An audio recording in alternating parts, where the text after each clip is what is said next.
Entonces, una vez que el siguiente paso de Virgo nos sitúa ya en Libra, que es el primer signo por encima del horizonte, de la línea horizontal que dividiría al círculo. Es el primer signo que tiene enfrente a otro.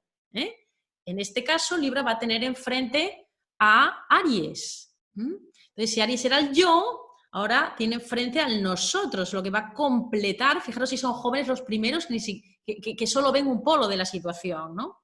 Ahora en Libra, ¿qué aparece? ¿Qué aparece en la psique?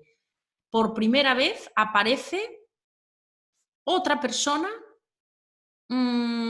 igual que yo. Como dicen, otro en tanto que otro. Porque en Tauro había un exterior, pero un exterior para nutrirme yo, ¿no? En Géminis había un exterior, pero un exterior para jugar y combinar.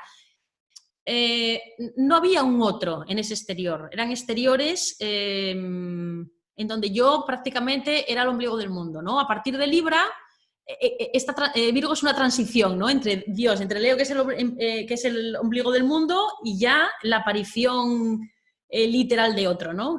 Virgo es esa transición, ¿no? Entonces, en Libra aparece el complemento, es energía de complemento. El aprendizaje de Libra es entender que yo no soy completo sin el otro, y es este juego entre yo y otro, y ningún polo extremo va a ser la verdad, sino esa síntesis que yo pueda hacer, ¿no? Porque como todos somos un desequilibrio de la unidad, va a ser necesario ese polo que me complemente, y ese polo que me complementa va a venir en la vida pues por nuestras relaciones, por nuestras circunstancias de vida o por lo que sea que tenga que venir. Y yo puedo aceptarlo o no aceptarlo, pero igualmente va a operar esa complementariedad. Entonces es el aprendizaje de lo complementario. Así como Cáncer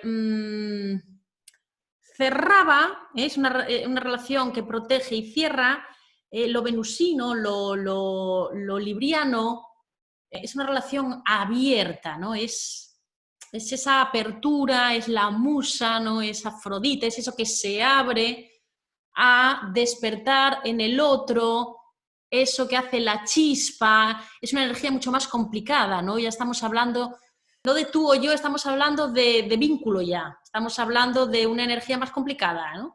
El otro día no sé quién se lo contaba, creo que no fue aquí, pues a Santi en la sesión, creo, ¿no? O sea, podemos tener en el polo, por ejemplo, hombre-mujer, porque Aries es un poco más lo masculino, Libra es un poco más lo femenino. Podemos tener idealizado uno de los extremos y ninguna de las dos cosas va a ser verdad, ¿no? Por ejemplo, ahora que hemos salido de mucho patriarcado y están poniéndose mucho peso en lo femenino, pues también podemos tener un malentendido con lo femenino y creer que la madre también lo puede ser todo. Bueno, la madre es más Cáncer, no os quiero liar, pero bueno, lo que quiero decir es que cuando se dice la madre tierra, decimos la madre tierra, que pareciera que la tierra nos da alimento, nos nutre y ella sola hace todo esto, y se nos olvida que todo eso la madre tierra nos lo da con el padre sol que está encima y que hace la fotosíntesis y que hace que las cosas puedan crecer. O sea, la madre tierra sin el padre sol no nos da nada. Esa es la síntesis, y esa es una... psicológicamente es más complicado de asumir como arquetipo, ¿no? Como mito, como constitutivo, ¿no? Es más fácil decir, pues, la madre tierra o el guerrero que va solo y tampoco necesita de nadie. En Libra descubrimos la complementariedad. El siguiente paso es Escorpio, ¿vale? Número 8. Y entonces aquí es como que Libra se pone serio, ¿vale? En esa complementariedad que en Libra ya era una complicación, pero ahora digamos que vamos al fondo de Libra, y en el fondo de Libra aparece, o sea, en esa complementariedad no todo es miel sobre hojuelas, no todo es un minué. Ahora aparece a través de esas relaciones. Fijaros que estamos en un cuadrante en que se inicia algo nuevo otra vez, ¿no? Y aquí tiene mucho que ver con las relaciones, todo lo relacional, todo lo vincular, todo yo con el otro. Entonces llega lo... ¿Veis cuando se empieza una relación que al principio todo es muy guay y sacamos la cara mejor de cada uno y todo es maravilloso? Eso es Libra, ¿no? Y cuando pasa el tiempo y empieza a salir la sombra del otro y empieza entonces la relación de la sombra de uno con la sombra de otro. Bueno, pues ese es el momento Escorpio, ¿no? En un punto. Entonces ahí aparece en lo vincular la sombra. Es el momento en que, como os decía antes, en que aquello que en Cáncer dejé fuera como el enemigo, tiene que ser recuperado en Escorpio. Es un momento de madurez en donde el enemigo ya no va a poder seguir existiendo, porque ese enemigo era un enemigo relativo a algo que era muy vulnerable. En Escorpio, en el octavo paso del viaje del héroe, es un paso muy complicado, como podéis ver, ¿no? Eso no es un paso fácil, Escorpio. Hay que empezar a danzar con esa sombra, a jugar con esa sombra, a lidiar con esa sombra, mi propia sombra, que es la que me va a venir por fuera, pero en realidad es mía. Hay tres episodios en el momento Escorpio, a ver si os digo bien. Hay una imagen que es un dragón que baja a asolar la aldea, ¿no? La aldea de Cáncer. Entonces, en un primer momento me creo al dragón, es terrible, no hago nada. En un segundo momento sale el héroe, sale San Jordi, se monta encima del dragón, o San Martín, o San, no sé cómo los santos estos, ¿qué hace el santo, no? Lucha contra el mal, vamos a luchar contra el mal. Y entonces es un momento más avanzado, pero todavía seguimos dividiendo, ¿no? Hay una lucha entre el bien y el mal. Entonces es este Escorpio arquetípico, ¿no? De si me la haces, te la devuelvo, ¿no? Porque esa es su energía, ¿no? Pero el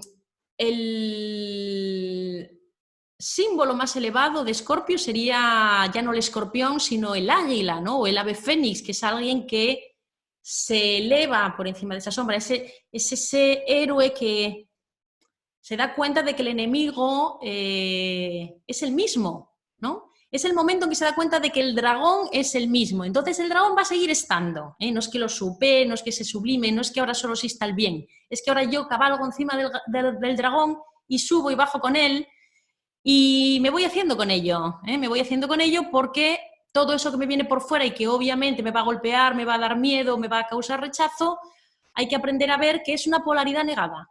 Es una polaridad que yo dejé en un momento dado fuera, pero que como adulto, como alguien que ya no es tan vulnerable, que ya tiene la madre incorporada en sí, tiene que poder volver a abrirle la puerta.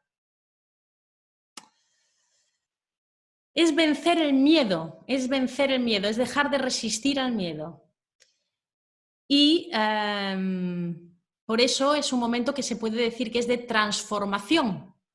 Y también de muerte, pero no de muerte realmente, Escorpio, porque fijaros, de los 12 pasos es el octavo, ahí no está la muerte, ahí hay una transformación necesaria en donde algunas cosas tienen que transformarse, como el ave fénix, que ya quedaron viejas, para continuar de otra manera. Entonces es un momento doloroso porque si la identidad se ha pegado mucho, va a creer que está muriendo, pero lo que está muriendo, digamos que es algo superfluo, es algo que no soy yo. Aquí aprovecho para perorar sobre un tema que me pone mala cuando en las discusiones de baja estofa te dice el otro, no, es que yo soy así, ¿no? Entonces defiende esa identidad y bueno, ya, pero ¿quién eres tú? ¿Lo sabes? ¿Ese yo que defiendes es un yo completo o es una imagen de la que todavía no has depurado nada? Entonces hay muchas trampas en el lenguaje cotidiano que cuando nos faltan símbolos y nos falta lenguaje es muy fácil caer en esa trampa. Entonces, si realmente hemos hecho el trabajo escorpiano, en Casa 11 también dicen que somos eso, que los humanos somos, estamos en un momento Cáncer-Leo, somos cancerianos leoninos atrapados en un momento Escorpio. Y es tal cual. Ahora la humanidad está en ese impasse en el que empieza a salir la espiritualidad, empezamos a oír estas cosas, no de que el enemigo no está, y empezamos a abrirnos a esta idea, pero desde luego que fácil no es. Y cada 2 por 3 nos volvemos a descubrir luchando con el dragón, ¿no? Entonces, si realmente se hace este trabajo de transformación, hay una carta también en el tarot que es la fuerza, que a mí me gusta mucho, que es una mujer con un león en la pelvis sujetando su cabeza, ¿no?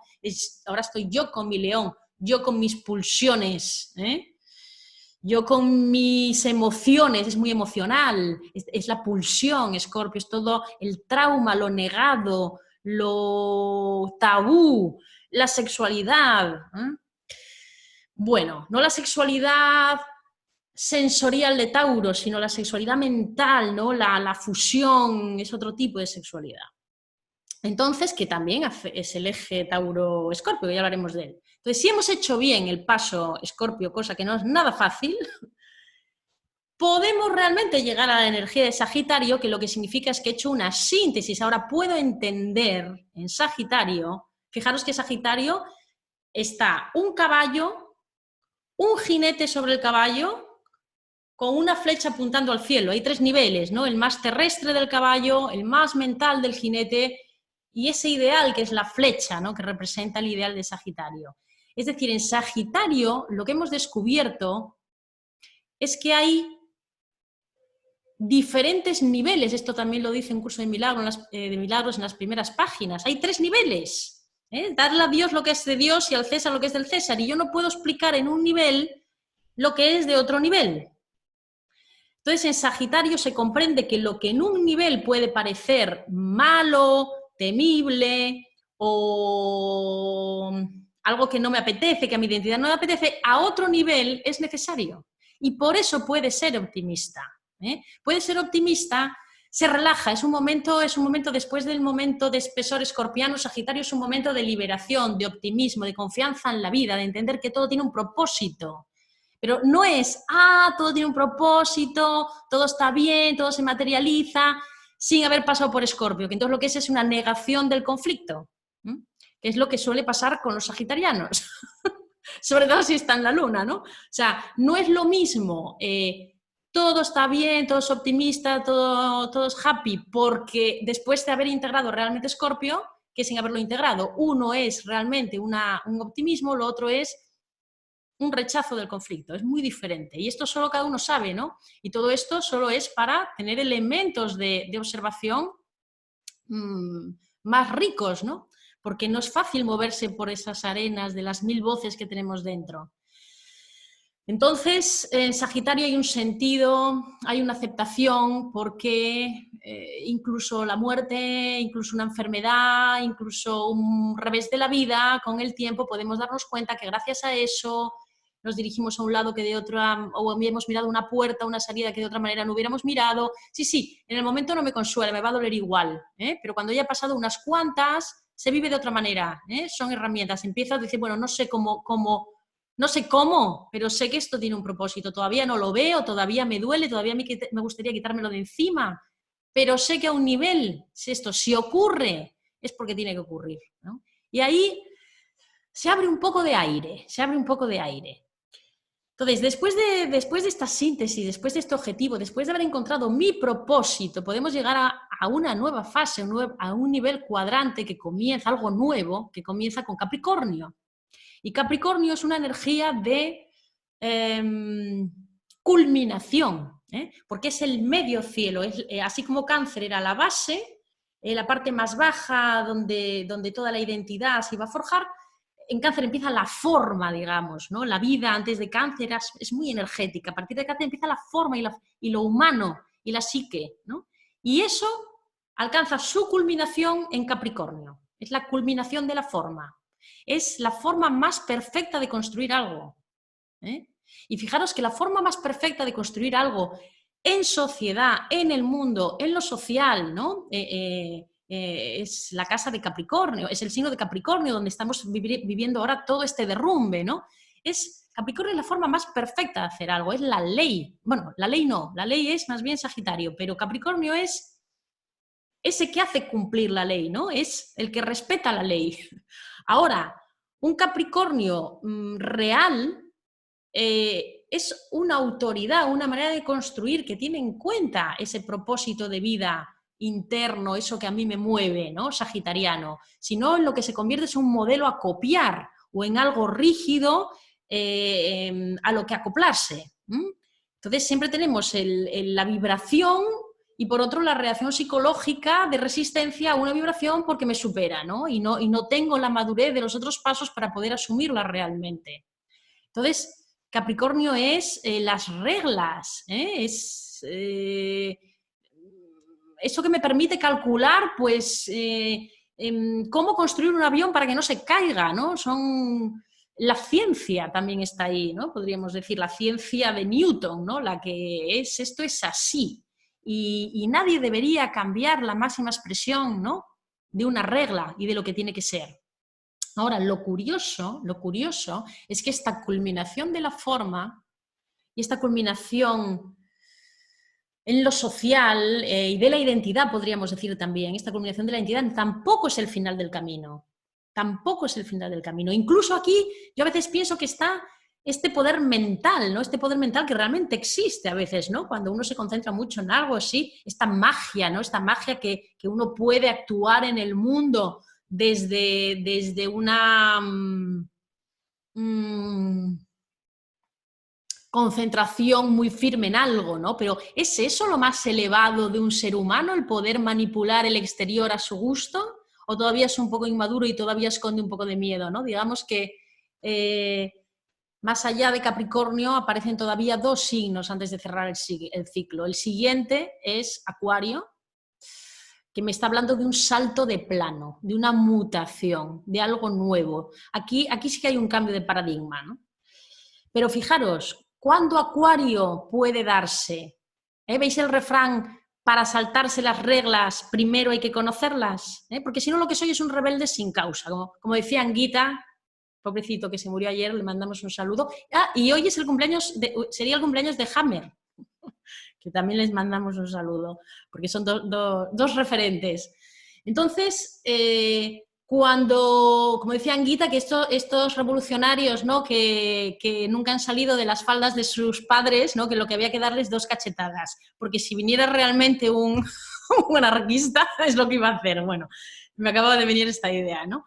Pero, es decir, la mutación, ¿no? Es decir, esa anomalía que con el paradigma anterior de repente vemos que es el salto cuántico, es algo que va más allá de la ley de Capricornio. Es decir, esto es una ley, pero incluso cuando la ley te dice por aquí ya no hay más, todavía nos queda Acuario. Acuario es ese punto de decir, vale, todas las puertas están cerradas, pero si yo realmente asumo mi madurez, siempre está el cambio de plano, está el cambio de dimensión. Lo que en esta dimensión es así, en esta otra a lo mejor es de otra manera. Entonces es esa anomalía que ya no cumple con el paradigma anterior y que nos obliga a cambiar todo el paradigma. Es la mutación, es lo nuevo. Una energía muy difícil de vivir, porque, fijaros, eso es un poco lo que saca al héroe de su casa y de su comodidad. El héroe se puede también asumir a la carta 1 del tarot, que es el mago. Y en esa carta lo que aparece es una mesa, el mago está vendiendo, ¿no? En un mercadillo con una mesa de 3 patas. Y esa mesa de 3 patas, ¿qué le pasa a una mesa de 3 patas? Que no cojea, es cómoda, no va a cojear nunca. Pero es muy fácil, o sea, si no están exactamente niveladas las 3 patas, que nunca lo están, la mesa queda inclinada. Tú dejas algo ahí y rueda siempre hacia el mismo lado. Entonces va a ser una mesa estable, clavada en un polo. Me da igual hasta cuándo me da igual esto. Normalmente hasta que llega lo que dicen un uranazo, ¿no? ¡Pum! Un golpe. Una sorpresa. La sorpresa es muy, muy de Acuario. ¿Y por qué llega una sorpresa?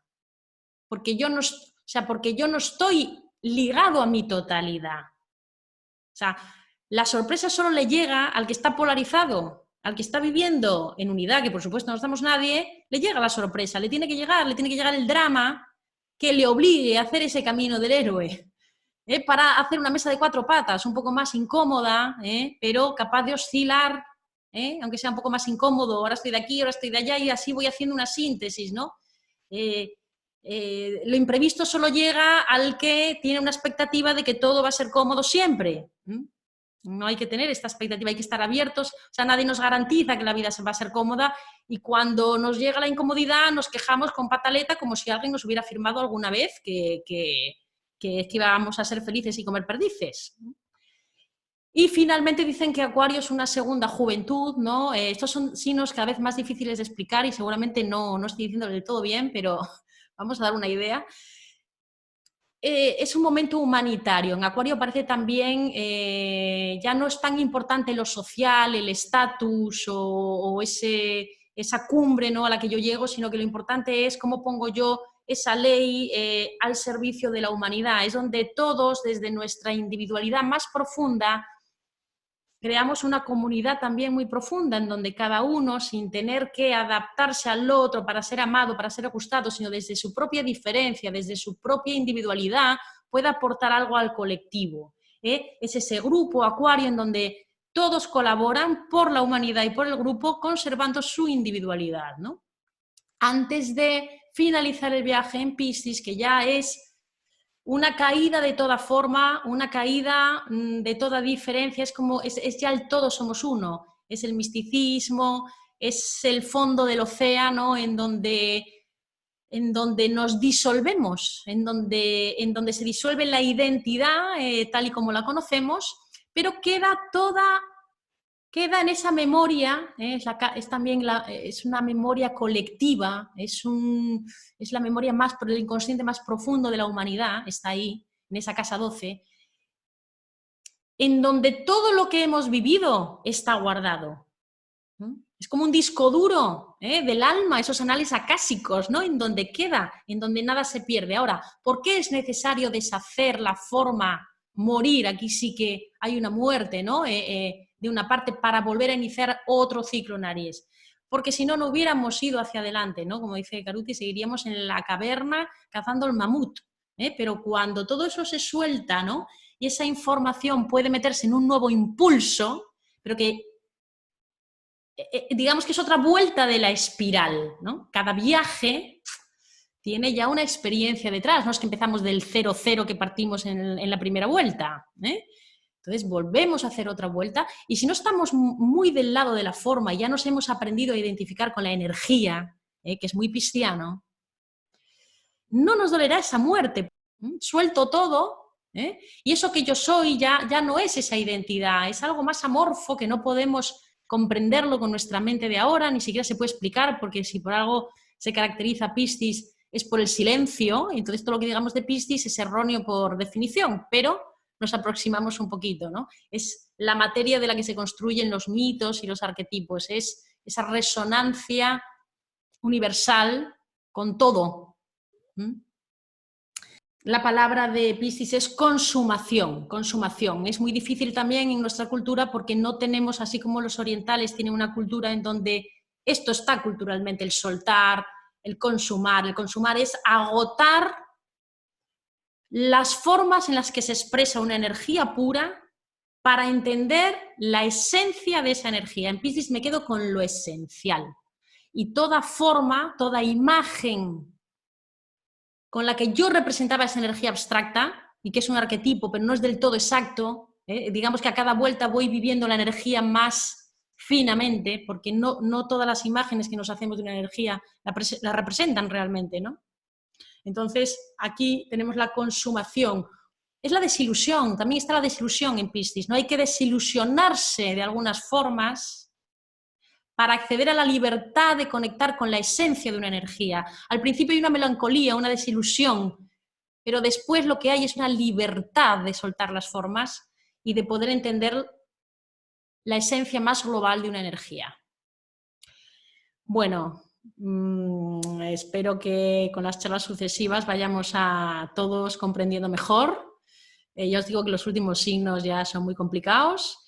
Y aquí os dejo este zodiaco como proceso, este viaje del héroe, y para que tengamos, como decía, más herramientas de análisis, de introspección, y llevado a lo que estamos viviendo ahora, deciros que tenemos que superar la compulsión, que están pasando, que hay una sombra, sí, pero es parte del juego y esta parada a la que se nos ha obligado a meternos en casa no nos tiene que despistar, tenemos que aprovechar para ir muy adentro. Ahora los tres grandes titanes, ¿no?, que hasta ahora estaban ejerciendo presión, Saturno, Júpiter y ¿cuál es el otro? Plutón, están los tres retrógrados. Cuando un planeta entra retrógrado hay una pequeña pausa, hay una interiorización muy grande, es un momento en que vamos a tener que ir muy profundo, muy adentro, aprender a escucharnos, aprender a sentirnos, cuál es nuestra verdad, qué tiene que morir,